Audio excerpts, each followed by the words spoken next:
Dhe ndërkohë, sipërfaqja e përfituar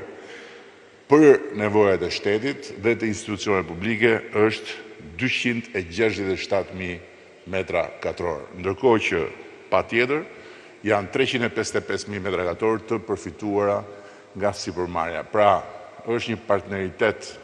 me sipërmarrjen, ku shteti adreson nevojat vetat duke vënë në dispozicion, njësoj siç bëjnë të gjithë pronarët legjitim të pronave,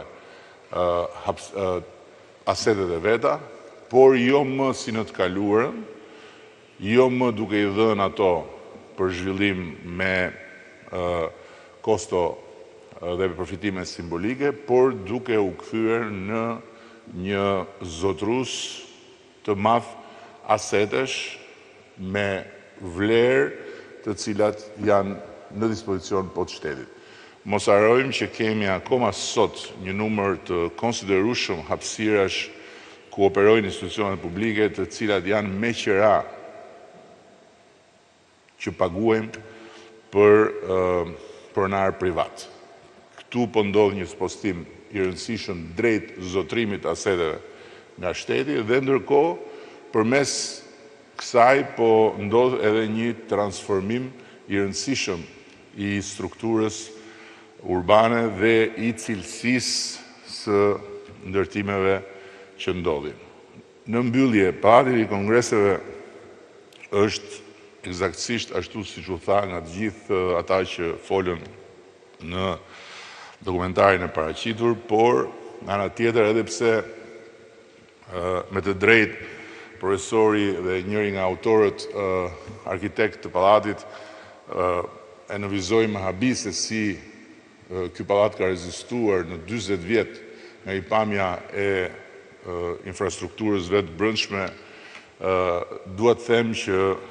ndërtesa ka probleme serioze për të adresuar, është koha vërtet për një transformim duke ruajtur identitetin e saj dhe natyrisht thirrja në bashkëpunim e sipërmarrjes nënkupton dhe zhvillimin e një objekti apo një tërësi objekte që do ta shohim nga propozimet pranë Pallatit të Kongreseve. Dhe qëllimi përfundimtar është që ky pallat të vijë në kohë nga pikpamja e teknologjisë, nga pikpamja e cilësisë së hapësirave, nga pikpamja e gjithë strukturës së riorganizuar dhe të riangazhuar cilësisht, por edhe që ky pallat dhe kjo zonë të bëhet një destinacion tjetër i Tiranës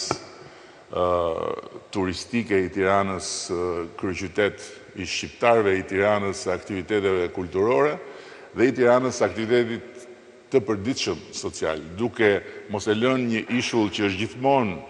një ishull i heshtur kur nuk ka një aktivitet brenda, po duke krijuar edhe këtu jetë siç kemi krijuar rreth rrotull gropës dikurshme të stadiumit që sot është një pol tjetër i jetës së përditshme dhe të përnaçme të kryeqytetit.